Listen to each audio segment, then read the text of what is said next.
Toi, tu me disais tout à l'heure que tu travailles dans le cadre d'un projet au niveau de l'organisation au gouvernement, c'est bien ça?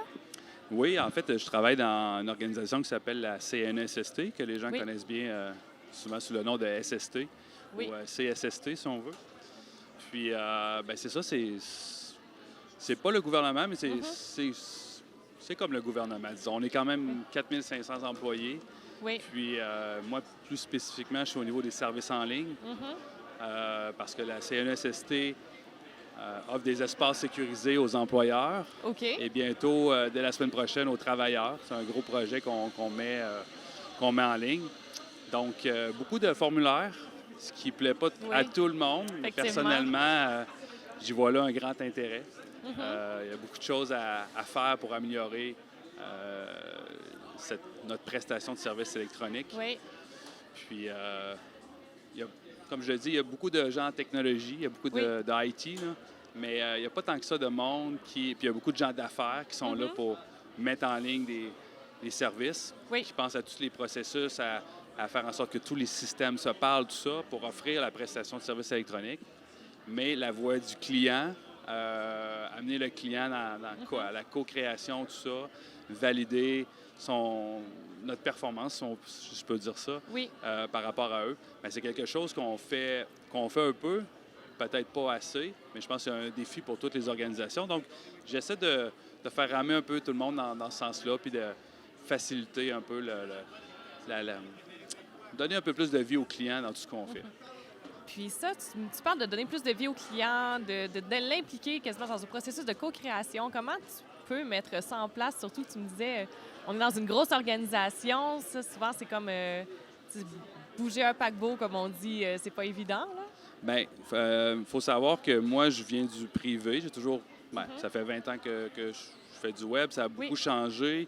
Il y a des choses qui ne changent pas beaucoup, mais l'humain n'a pas changé tant que ça. Là. On n'a pas évolué non, effectivement. tant que ça. Euh, mais j'ai fait le saut au public. Ça Mhm. va faire bientôt 1 an et demi. Donc, pour moi, de rentrer dans une machine aussi grosse que ça, Oui. c'est un défi, c'est un apprentissage en soi. Ça m'a fait vivre ma propre expérience client, si on veut, Oui. là-dedans aussi. Je suis loin de tout maîtriser, Mhm. mais je suis entouré de bonnes personnes qui veulent faire des choses. Puis on essaie de changer un petit peu les réflexes des gens, ou du moins de les amener à penser autrement. Euh, c'est un défi, c'est un défi. J'ai pas toujours les réponses, mais Mhm. j'essaie d'utiliser tout ce que je peux pour créer de la vision, Mhm. de savoir de quoi on parle, de comprendre qu'on parle tous de la même chose, c'est déjà énorme. Oui. Je pense que toutes les entreprises ont ce défi-là. On a toujours une question, on est toujours en retard. On a toujours un budget Mhm. limité. On va remettre ça plus tard, on va remettre ça plus tard. Mais pour répondre à ta question, on essaie de le faire avec des petits gestes. Du moins, j'essaie de le faire avec les gens autour de Mhm. moi. Ça peut être aussi simple que de faire un sondage, Oui. qui en apparence est très simple. Dans une organisation comme la nôtre, un sondage implique beaucoup de gens. Mhm. Parce que dans les faits, ça peut être autant, on fait un sondage, mais un client appelle, un travailleur appelle, il dit, moi, j'ai rempli le sondage, la personne Oui. au service à la clientèle n'a pas d'idée de quoi on parle. Donc, Mhm. il faut que tout le monde soit informé. Il y a une énorme gestion du changement. Mais, par exemple, un sondage, même si c'est pas super sexy comme outil UX, Ça marche, hein? reste quand même Voilà. qu'avec ça, on peut dire, dans tel formulaire, les gens nous disent qu'ils ne sont pas capables de faire telle chose, puis là, on se dit Oui, pourquoi. La exactement. clé du succès ne va pas être dans juste recueillir le feedback, mais de se dire après, OK, qu'est-ce qu'on peut faire avec ça? Puis Oui. là, je pense qu'il y a un défi dans bien des organisations publiques, c'est qu'on livre des projets. Quand le projet est livré, Mhm. on passe à un autre projet. Donc là, c'est de faire évoluer nos projets. Oui, de pas c'est une fois que le projet il est terminé, il n'est pas mort dans le temps. Il faut qu'il continue d'être porteur, en fait. Bien, on met beaucoup d'attention. Je dis toujours, c'est un peu comme un bébé. Hein? Mhm. La femme est enceinte, il y a beaucoup Oui, d'amour, on catine, tout ça. Le bébé sort, on célèbre. Mais après ça prend 18 ans à l'éduquer. oui. Donc, il faut pas penser que tout finit à la naissance. Au contraire, la vie ne fait que commencer à cette étape-là. Ça prend, je pense, c'est un bon défi en soi de Oui. dire gardons-nous de l'argent. Puis c'est pas juste une question de. Bien, techniquement, ça fonctionne, donc c'est correct.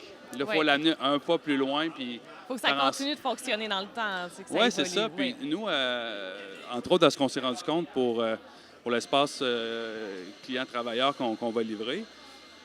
On avait déjà fait un projet pilote, tout ça, puis on avait déjà un sondage. Oui. Puis quand on regarde ça, on regarde les feedbacks qui rentrent, mais on se rend compte que l'accessibilité est importante. D'ailleurs, on a un expert avec nous qui nous aide, puis il nous a fait beaucoup réfléchir, mais ce qu'il dit est quand même souvent très vrai. Parce que juste les mots compliqués, nous, il y a des lois qui régissent tout ce qu'on fait. C'est des obstacles. Les vocabulaires internes d'entreprise peuvent être excessivement Oui, tout à fait. Oui. C'est présent dans tous les domaines. Mais il y a des gens, en plus, nous, c'est des gens, par exemple, qui sont blessés, ils n'ont pas nécessairement toutes leurs capacités. Là. Hein? Si tu as un problème à la tête, déjà, de remplir un formulaire, c'est un défi en soi. Ils sont en situation de vulnérabilité, en fait. Là, tout à fait. Puis nous, on veut que les gens utilisent des services en ligne. Oui. Clairement, on va en tirer des bénéfices. On a pu envoyer des lettres, tout ça. Puis je pense que pour la personne, c'est beaucoup plus simple de remplir un formulaire en ligne qu'un formulaire papier où, des fois, tu ne sais pas quoi répondre. Tu peux faire un dessin, si tu veux, dessus. Là. Oui. Mais d'autres fois, il y a des gens qui, formulaire papier, ils ne le remplissent pas. Ils prennent leur facture, ils le mettent dans l'enveloppe, puis ils marquent le minimum. Puis nous, l'entreprise ou l'organisation, on se débrouille avec ça. On va le rappeler, on va faire ce qu'il faut. Oui. En ligne, tu dois passer dans toutes les étapes. S'il y a des erreurs, tu dois te corriger jusqu'à temps que tu convertisses, si on veut, ou tu te rendes jusqu'à la fin. Là, on est content, mais la personne, après ça, dit « OK, qu'est-ce qui se passe après? Puis là, des fois, c'est beaucoup dans la communication, je trouve, de dire « Voici ce que tu dois savoir avant. Puis au moment où ça se passe, OK, il vient de se passer telle chose. Puis après, voici ce qui va se passer après. » Donc, communiquer ça, c'est déjà beaucoup de UX que quand on est juste mindé IT ou TI, excuse-moi, ben on pense pas toujours à ça. Fait que des fois, c'est des petits gestes comme ça qui vont faire progresser tout le monde, qui vont nous permettre de livrer des meilleurs services. Oui. Puis, donc, c'est pas toujours des cartes d'empathie puis des gros systèmes. C'est vraiment des petits gestes comme ça. Être capable de dessiner sur un tableau pour tous les gens qui sont là, qui sont pas capables de faire des interfaces dans leur tête comme nous, on est capable. Juste leur dire, regardez, ça, c'est ça, ça, c'est ça, puis c'est pas ça, puis c'est pas ça. Des fois, c'est aussi de dire, qu'est-ce que c'est pas? C'est déjà beaucoup. Oui. Donc, maqueter, faire des maquettes rapides, ça aide tout le monde, ça aide à comprendre, ça aide à faire cheminer les idées. Donc, je dirais que c'est un petit peu mon rôle. Puis aussi, tout ce qui est analyser le comportement avec Google Analytics, tout ça, c'est des données qu'on n'a pas. Puis souvent, on a la consommation, l'autre bout, qu'est-ce qui est rentré dans nos systèmes, mais le potentiel qui aurait pu rentrer, tout ça, qu'est-ce qui s'est passé avant. C'est une autre voie du consommateur qu'on peut analyser. Donc, mon rôle, c'est un peu tout ça. J'emmène un peu large, mais en même temps, je prends toutes les opportunités, puis j'essaie de faire en sorte qu'on comprenne mieux notre client, qu'on lui donne un meilleur service. Puis au niveau du travailleur, tu disais tout à l'heure aussi, oui, il va y avoir des formulaires, mais ils sont obligés de les remplir au complet. Est-ce que vous n'avez pas une crainte qu'en obligeant le dit travailleur qui est en situation de vulnérabilité à remplir des formulaires comme ça, qu'ils finissent par vous appeler simplement, en fait, ou tu vois un peu le volume du centre d'appel qui pourrait potentiellement augmenter ou des choses comme ça? Bien, écoute, la CNSST, le volume d'appels par année, là, c'est plus d'1 million. Là. Oui, mais c'est ça. Il y a un gros centre d'appel, il y a différents niveaux, parce qu'on a une clientèle aussi d'employeurs. Hein? Oui. Parce que, veux pas, les employeurs paient des cotisations à la CNSST. Donc, il y a différentes clientèles. Fait que déjà là, en partant, c'est pas simple. Oui. Mais on ne peut pas enlever de l'équation le téléphone. Oui, exactement. Puis, même dans nos formulaires, ce qu'on a fait en sorte, c'est qu'on permet, on permet aux gens de prendre un rendez-vous pour se faire appeler. OK. Donc ça, c'est quelque chose de nouveau qui peut sembler bien banal parce que dans bien des sites web, on va avoir un chat. Mais un chat, ça va bien, mais au niveau où on est, à la quantité de personnes, ça a beaucoup d'implications, beaucoup d'incidences. Donc là, au moins, on dit aux gens, bien écoutez, si vous voulez qu'on vous rappelle, vous êtes disponible maintenant, bien, dès que le prochain agent va se libérer, il vous appelle. Sinon, bien, prenez un rendez-vous dans les prochains 3 jours ouvrables. Voici les heures. On a tout un système qui pilote ça. Mais au moins, les gens vont dire, bien, OK, bien, ils vont me rappeler demain à midi, quelque part proche de midi. Au moins, tu sais, je sais qu'à ce moment-là, je vais me faire rappeler. Oui. C'est des petits gestes. Mais encore une fois, on sait que la personne, elle va vouloir parler à quelqu'un. Ça fait partie, parce que c'est pas simple. Non, c'est jamais simple. Puis c'est surtout, tu disais justement, on peut prendre un rendez-vous pour faire appeler, puis les gens, le chat a une empreinte technique, puis dans une organisation, mais aussi si les gens sont en situation de vulnérabilité, Ben, peut-être qu'ils ont envie de parler à quelqu'un. C'est d'avoir un contact avec un humain aussi. Hein. Tout à fait. Puis, l'autre chose qui est pas, tu sais, ce qui rend ça vraiment pas simple, c'est que le service en ligne n'est pas là pour informer Oui, du avant.